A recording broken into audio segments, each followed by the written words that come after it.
Hey there, everyone! It's your buddy Seagull swooping in with the hottest K-pop updates just for you. Keep tuned for fresh scoops from the vibrant K-pop world, delivered with Seagull's signature energy and flair. Today, we're sharing details about IU's highly anticipated 2024 Her World Tour, along with Seagull, who attended IU's spectacular opening concert in New Jersey. Why did IU's agency issue an apology to fans at the start of this tour? And most importantly, let's take a closer look at IU's monumental First World Tour, a defining moment in her career. IU began her career as a singer on September 18, 2008, with the release of her first mini-album, Lost and Found. She made a powerful entrance in the K-pop industry, following up with her first full album, Growing Up, on April 23, 2009. In an industry known for brief flashes of fame and quick disappearances, IU has consistently maintained a top spot in the spotlight, her popularity unshaken over the years. Her massive fan base across Asia was already well established, but this world tour has shown that her appeal reaches far beyond Asia, exciting fans everywhere about her future as a global artist. IU kicked off her 2024 Her World Tour with 4 sold-out performances at the KSPO Dome in Seoul, South Korea, on March 2nd, 3rd, 9th, and 10th, marking her solo comeback on stage since her previous tour, The Golden Hour, Under the Orange Sun, nearly a year and a half ago. Anticipation was so high that all tickets sold out on the first day of pre-sale. With this being her first ever world tour, IU has made stops in numerous countries, setting memorable records and touching fans deeply. For instance, IU's concert in Jakarta, Indonesia, witnessed a record-breaking 630,000 fans attempting to access tickets at once.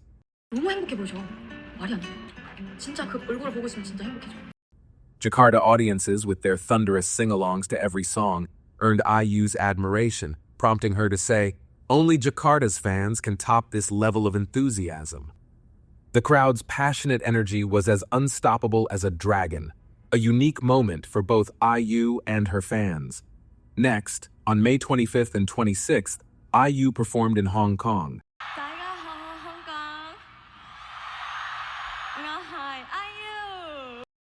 Known for her poise, IU surprised everyone by tearing up on stage, touched by her fans' support in a particularly meaningful way.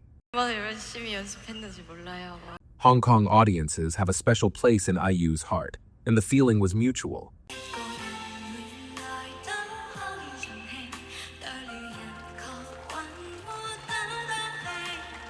Fans were moved by her cover songs, making it a performance to be cherished long after the final notes faded. On June 8th and 9th, IU performed in Malaysia, where 820,000 people swarmed the ticketing site, causing emergency server maintenance.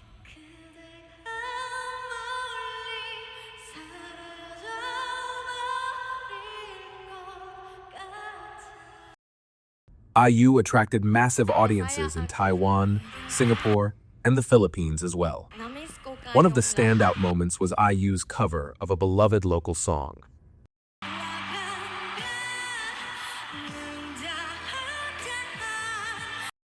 The song was challenging due to its range, but IU delivered an emotional and flawless rendition, proving that her talent crosses language barriers. When she reached Europe, IU's popularity remained as strong as ever.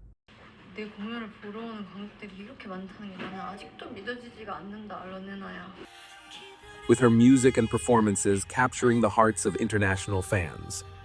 Each performance further solidifies her status as a global sensation, leaving fans eager for more.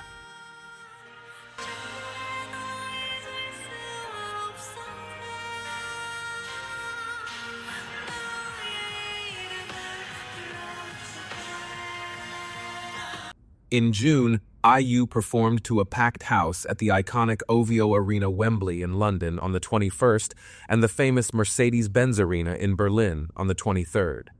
Despite IU's initial concerns about her fan base in Europe, the audience's enthusiastic response quickly reassured her that her music resonates just as strongly across the continent. I'm so happy to see many of you here. Thank you very much. The cheers of her fans made her European shows unforgettable. At IU's concert in Bangkok, Thailand, fans witnessed her dedication as she stayed up all night rehearsing for her cover of First Love.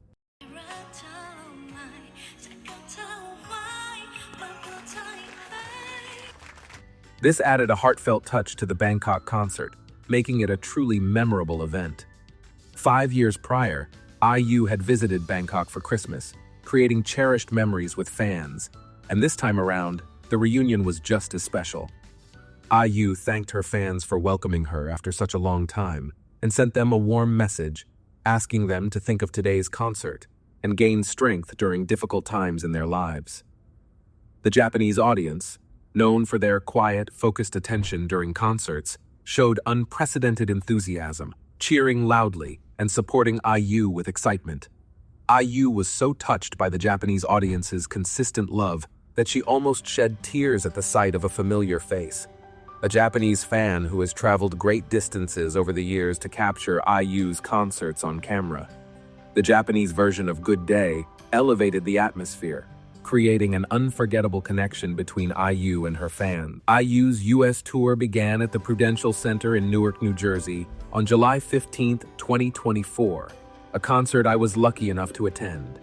The journey continued with a performance at State Farm Arena in Atlanta, Georgia on July 19th, followed by concerts on July 22nd in Washington, D.C., and July 25th in Rosemont, Illinois. Like an unstoppable train, each show carried its own unique magic. The tour reached California with an electrifying performance in Oakland on July 30th and concluded in Los Angeles at the Kia Forum on August 2nd. Each venue was a testament to IU's global appeal as she captivated audiences with her unique blend of gentle charisma and powerful stage presence. Despite being a large-scale event, IU's concerts were meticulously planned and executed.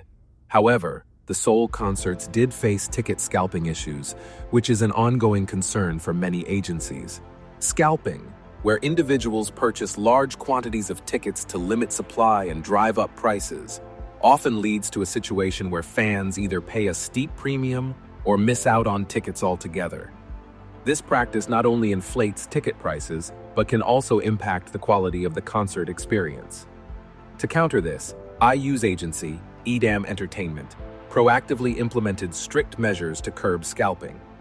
One notable step taken by EDAM was the cancellation of 44 tickets for the 2024 IU Her World Tour concert in Seoul. Among these, 5 tickets were held by members of IU's official fan club, Uyana, who subsequently faced expulsion and had their memberships revoked. Additionally, 29 general purchasers were permanently banned from joining the fan club or buying IU concert tickets in the future. Unfortunately, this led to some unintended consequences, with genuine fans feeling penalized by these strict measures. EDAM acknowledged this and issued an apology, pledging to reevaluate their policy to prevent similar issues in the future. This incident stirred a range of reactions. Some fans applauded EDAM's proactive stance against reselling, appreciating their effort to directly address a long-standing problem. Others, however, felt that the agency's actions were too extreme. The mixed feedback reflects the broader debate on how best to protect genuine fans while addressing the challenges of large-scale ticket reselling. Ticket resales are legal and widely accepted in most parts of the United States. Fans can purchase resale tickets on authorized platforms, adhering to free market principles.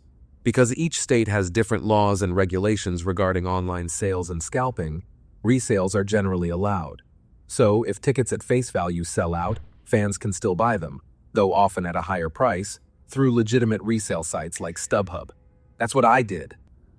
I made the purchase. It's common in the US for concert tickets to come with several added fees. The price you see when selecting a seat is not the full cost.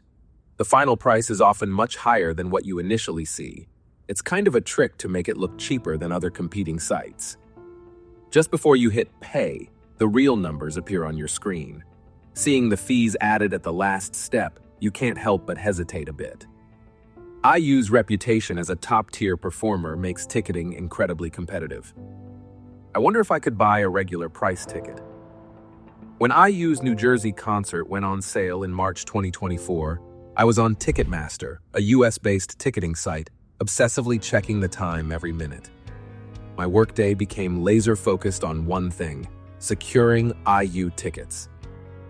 But of course, Ticketmaster wasn't as helpful as I'd hoped. The influx of people trying to buy tickets all at once overwhelmed the site as expected. Error messages like, "Please wait," kept flashing on my monitor, and I started losing hope of getting tickets at the original price. Even when I got to the purchase screen, I never made it to the payment page. My cursor hovered, aimless and defeated. Despite my best efforts, switching between my phone, laptop, and iPad with a fast internet connection, I couldn't snag a ticket. I expected it, but it was disappointing. With Resale, you can buy tickets anytime, even right up to the day of the concert. Resale tickets are almost always available, but the downside is that prices fluctuate based on what individual sellers or sometimes automated programs set, which means prices can go up or down unpredictably. I considered waiting, but since IU was only performing one show near New York, and her US fan base is already pretty huge, I started worrying that prices might just keep going up. That was the very reason why I decided to buy the Resale tickets as soon as they opened. This time, I was determined to experience IU's radiant presence up close and hear her incredible voice live. Not only did I want to avoid stressing over price changes, but I was also driven by the excitement of securing my spot early. I didn't want to risk missing out. My seat wasn't in the very back, nor was it close to the stage. Let's just say I could see IU at about the size of a thumb rather than as a tiny dot.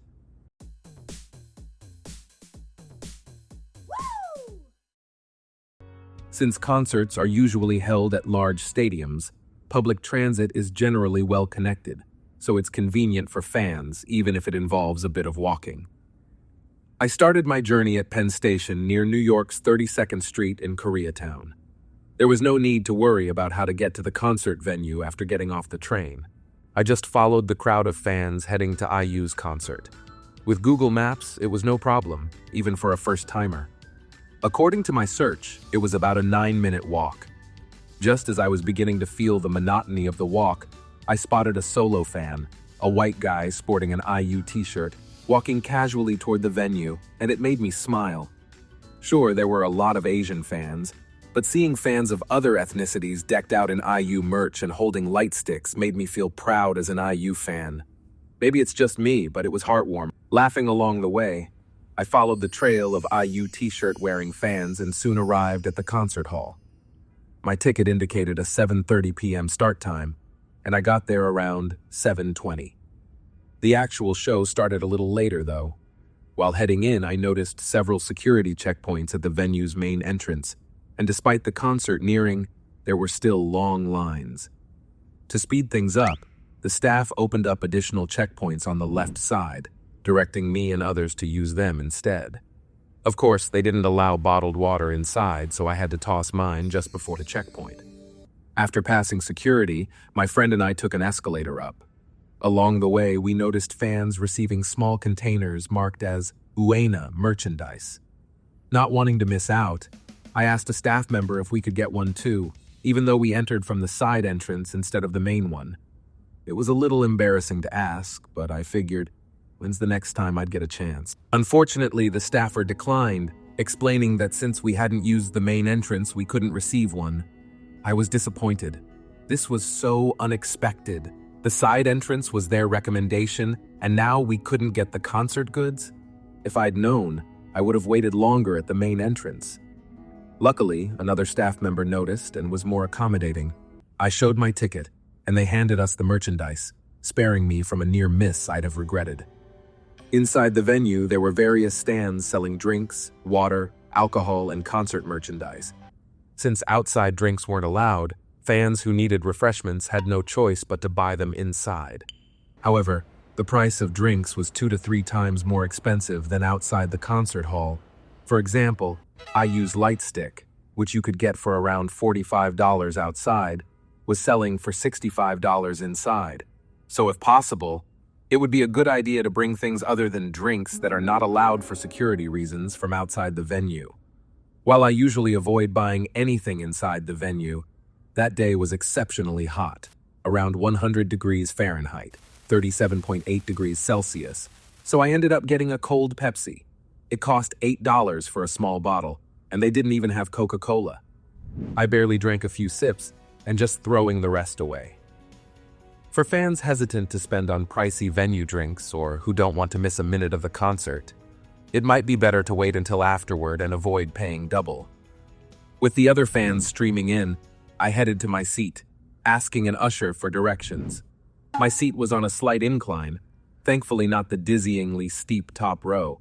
Some venues are so high and shaky that they make you feel like the stands might collapse. But here, even with a packed crowd, the view was amazing. Unsurprisingly for IU, there wasn't an empty seat in sight. It truly was an unforgettable experience. As the show began, everyone cheered, calling out for IU. Then the star of the night made her grand entrance, dressed in an outfit that could only be described as fit for a princess. The crowd went wild.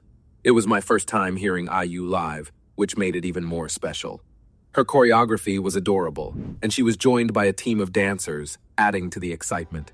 At one point, a young girl from Newark was brought on stage to help lead the crowd, her charm making everyone smile. The stage backdrop shifted to match each song's concept, showcasing the organizers' attention to creating a varied and captivating experience for the audience. Throughout the concert, IU's natural ease in interacting with fans stood out.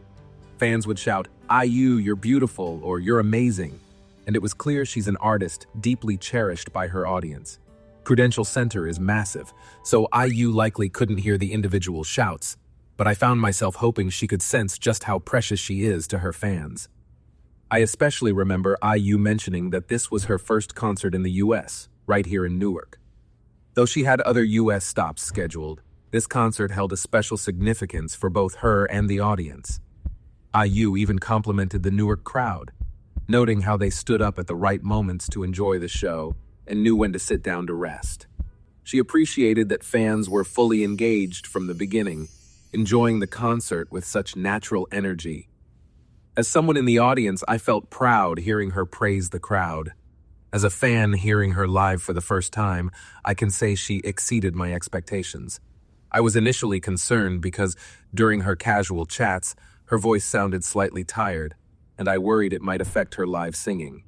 But those worries vanished immediately. When she performed hits like Holsey, Apu, and Bibiabi, her unique charm and global star aura were captivating. Her voice during Celebrity and Blooming was beautiful, making it impossible to look away. I can still vividly remember the true IU fan sitting next to me, passionately singing along to 8 and Coin. Every time I lifted my phone to snap a picture, my friend nudged me, saying my size was blocking the view of the devoted fan beside me. I adjusted, leaning back as far as possible so everyone could enjoy IU's performance. Since we all came here to have fun, it would be nice if we could be considerate of each other. IU's outfit changes throughout the concert were flawless. The outfits worn by IU while singing "I Stand You" and "Meaning of You" were also praised as being very fitting. During the concert, IU asked the crowd if they'd received the special gift prepared by her mom. "It's something I'll treasure forever." With excitement, I carefully opened the package, inspecting every detail of the unique keychain, admiring IU's mom's incredible taste. It wasn't just any keychain. It was stylish and adorable, a testament to her mom's thoughtful touch. Emotional songs like "Strawberry Moon" and "Through the Night" also went well with IU's singing voice and left the whole audience wrapped in emotion. Watching IU fill the concert from start to finish on her own, performing songs like "Shopper," "Above the Time," and "You and I" was truly impressive. With groups, members usually take turns on stage, allowing others a break. But as a solo artist, IU carries the entire show alone. Yet she never looked tired. Instead, she appeared to be savoring every moment on stage, showcasing both her talent and resilience. By the time she got to Lilac, Friday, and Palette, I could feel the concert winding down. Watching IU navigate the entire experience with such grace and enjoyment made me realize just how remarkable she is. This was a concert that will stay with me for a long time. The concert wrapped up around 10:10 p.m., It started late, so it ended late too. With such a huge crowd all in one place, I couldn't help but wonder, how am I going to get home? For my part, I needed to rely on public transportation. So, just as IU's final encore song began, I left my seat and headed toward the exit, listening from there. My seat was in the middle of the audience section, and I figured if I didn't move, I'd get caught in the crowd, making my trip home much harder. There was a train to New York from Newark at 10:17, followed by another at 10:25, and then nothing for another hour. With that tight schedule, I knew I had to be quick if I wanted to avoid getting crammed in with everyone else.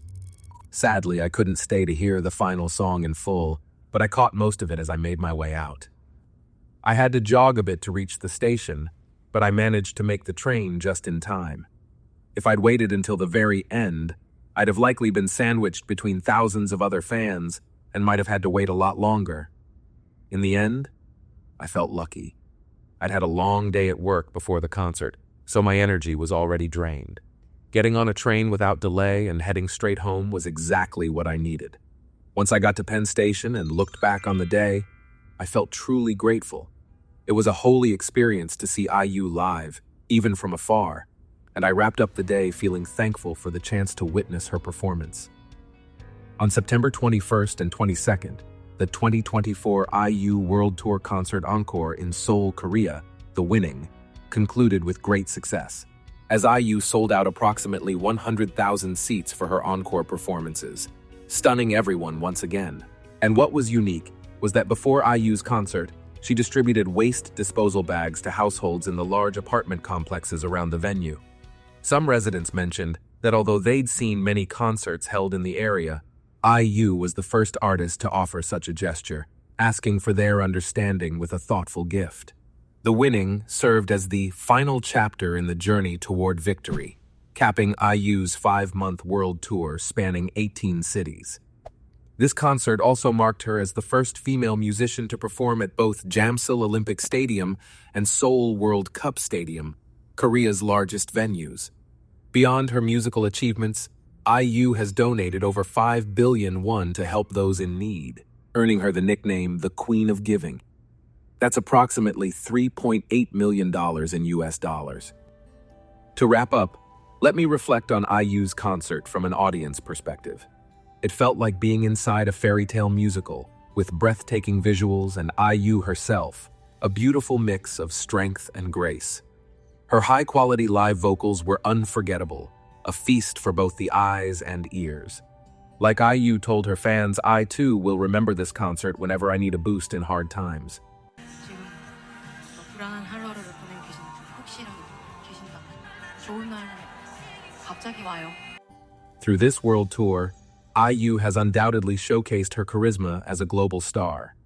The energy at each concert was absolutely electric, with fans' cheers filling the venue and creating a memorable atmosphere. We took a closer look at IU, who has grown beyond being a K-pop star to become an artist who touches the hearts of music fans worldwide. 누군가가 어딘가에서 누군가 나를 위해 기도하고 있나 봐. 숨죽였음 사랑시가 들리는 것 같아. 그런 거를 느끼지 않았으면 못했을 거예요. 저 따위가 진짜 못했을 거예요. 진짜로요. 덕분에 해냈습니다. Rewatching IU's incredible songs on her YouTube channel is a great way to appreciate her talent as a top performer. Her authentic connection with fans will definitely bring a smile to your face.